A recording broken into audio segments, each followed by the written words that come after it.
Bom dia, boa tarde ou boa noite. Meu nome é Virginia Pearson, eu sou doutora em Psicologia Social, intercultural também, e estou fazendo esses vídeos para ajudar as pessoas em assuntos diferentes, relacionados a comportamento, né, sentimentos, emoções, né? Então, hoje eu vou falar um pouquinho sobre crianças, né? E muitas vezes nós pensamos que, é criança, chora mesmo, criança depois esquece. A gente subestima muito a criança, né? E eu vejo isso também acontecer muito dentro da psicologia intercultural, dentro da situação quando a criança muda de país com seus pais, né, com a família. E então, geralmente, a companhia que traz, vamos supor, o executivo, que pode ser o pai, ou a executiva, que pode ser a mãe, né, um dos dois. E aí a família toda vem também, então vem filhos, né? E quando há filhos pequenos, eu tenho trabalhado já durante muitos anos, eu também trabalhei com crianças, né, que vinham com essas famílias. A gente chama de expatriados, né? Uma palavra meio esquisita que puseram. O que significa? Expatriado significa uma pessoa que geralmente vem através de uma companhia, geralmente, né, uma grande organização, uma multinacional, e que é trazido de um país para outro, para trabalhar num outro país. Então eles são chamados de expatriados. E então essas crianças vêm com essas famílias, né, de expatriados. E eu queria contar aqui brevemente para vocês, porque eu acho isso muito importante, porque a gente faz isso só numa situação dentro desse contexto que eu estou falando aqui, mas a gente faz isso no dia a dia, em qualquer lugar, no nosso país, no país, se a gente mudar de país ou se a gente estiver morando na nossa própria cultura. A gente subestima muito a criança.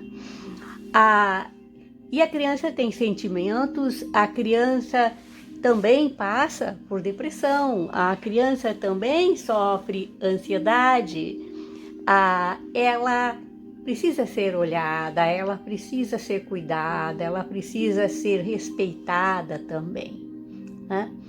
Então, eu vou contar para vocês brevemente uma história, tentar resumir e contar uma história muito bonita, verdadeira, para vocês, de uma criança que uma vez veio, né, numa família, assim, o pai era executivo e tudo, então ela era a filha desse executivo, muito pequenininha, ela não tinha ainda, ela tinha 2 aninhos ainda, 2 anos e pouco, e isso já faz muito tempo, então ela já está agora uma moça, e mora em outro país. Mas eu gostaria de contar que essa criança veio para mim numa época e a alegação é que ela não se adaptava e ela era uma criança problema, né? A escolinha que ela ia, né, que é a escolinha infantil pequenininha, tinha só 2 aninhos de idade, a escola a tinha expulsado da escola porque ela tentou fugir, ela subiu no muro e tentou fugir, então era considerada terrível, né, e mordia todo mundo, e ela tinha essa fama de morder todo mundo e tudo mais. Então ela foi pintada assim como um pequeno monstrinho, né, quando ela chegou assim para mim. E quando eu a conheci, eu escutei toda a história e tudo mais, e eu pedi que a mãe a deixasse comigo, né, por um tempo, e mesmo que a mãe estivesse por perto, mas que ela sentisse que ela estava comigo só. E eu resolvi atendê-la não no meu, lá no local de meu trabalho, onde eu trabalhava, né, para fazer isso, não era no meu office, não era no lugar de trabalho, eu resolvi atendê-la na minha casa. Achei que era mais apropriado para uma criança de 2 anos, né? E ela vinha então, a mãe trazia e ela vinha aqui.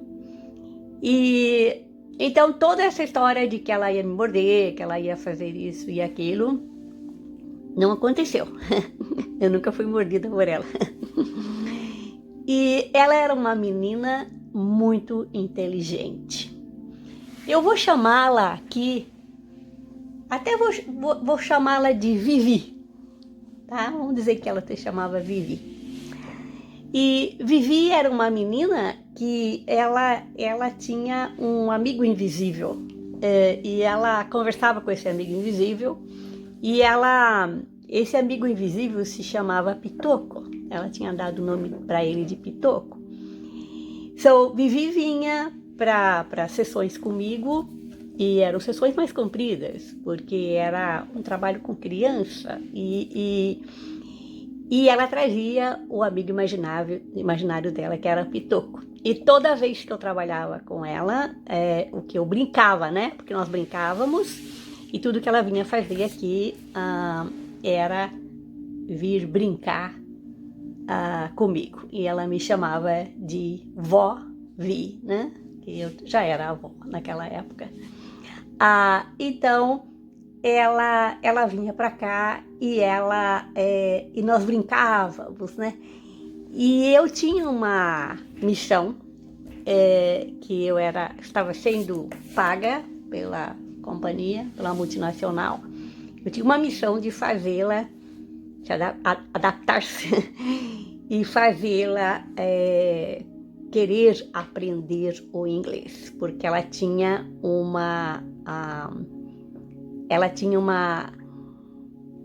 ojeriza com relação a qualquer pessoa que falasse inglês perto dela. Ela tinha sofrido algum tipo de situação, pegou ódio, né, de que se falasse em inglês. Então essa era a minha missão, fazer essa criança começar a querer falar em inglês e se adaptar a uma nova cultura. Como que isso foi feito? Isso foi feito trabalhando, brincando com ela, brincando de vendinhas, brincando de feira, brincando de um monte de coisa. E aí, dentro de todas essas coisas que conversávamos, sempre tinha alguma palavra e que eu dizia em inglês e eu apontava para aquele determinado, ou era a maçã, ou era a banana, ou era alguma coisa assim, e ela sempre me dizia quanto custava e eu respondia em inglês. Ela dizia, tudo para ela custava 20. Eram bem caras as frutas dela. Então custava $20 e eu, então, dizia, 20. E aí mostrava o 20 e falava 20. E aí ela falava 20. Aí ela recebia. E assim eu fui fazendo as associações das palavras aos poucos, dentro de uma situação muito lúdica, muito gostosa, e ela nunca ficou sabendo que ela estava ali para aprender inglês.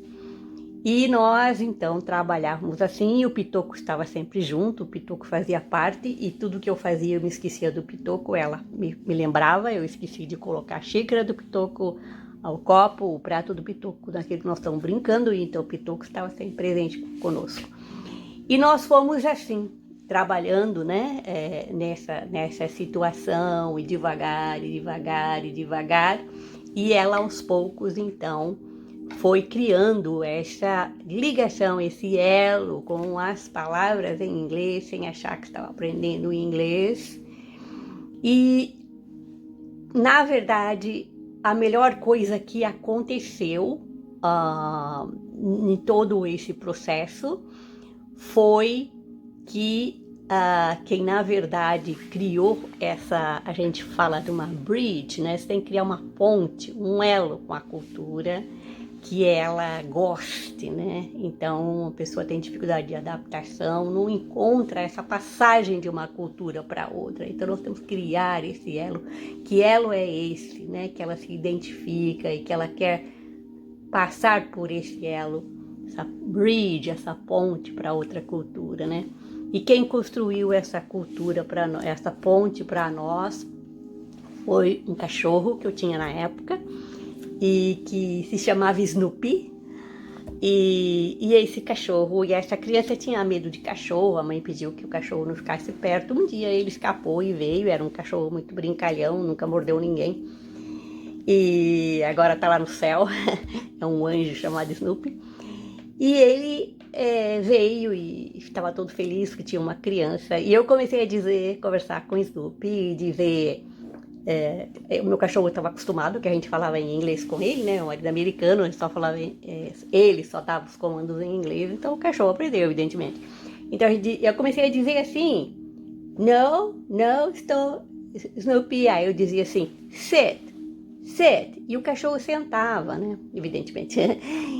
E ela ficou maravilhada, né? Ela ficou maravilhada, e ela ficava olhando, né? Que o cachorro me obedecia, né? Conseguia conversar com o cachorro. E aí eu comecei a observar o interesse dela.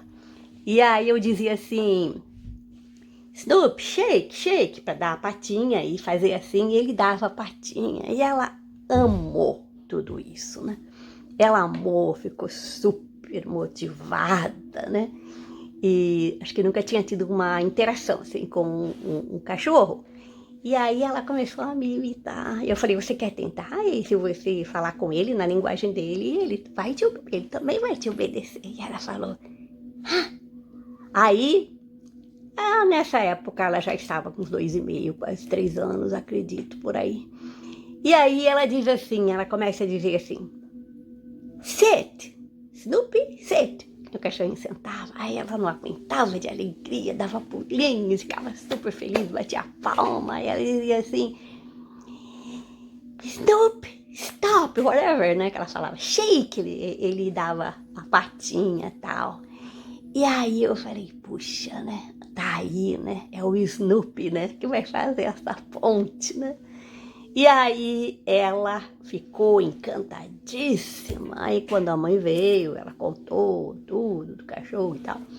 E aí a mãe, quando falava para ela, né, e falava assim, aí na casa a mãe falava sit, e ela falava, ela corrigia, né, ela dizia assim, não mami, sit, sit. A mãe me contou que ela corrigia a mãe, né, falar certinho, sente, né.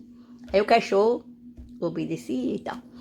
Eu sei que ela ficou encantada e a partir daí Snoopy foi o professor de inglês dela, né? Daí então a próxima coisa foi, falei, quer ver o que ele faz? Vamos dizer para, quer ver? Vamos correr? E falava assim, Snoopy, run! E o cachorro corria e ela corria pela casa e voltava, stop! Porque a gente parava ele também.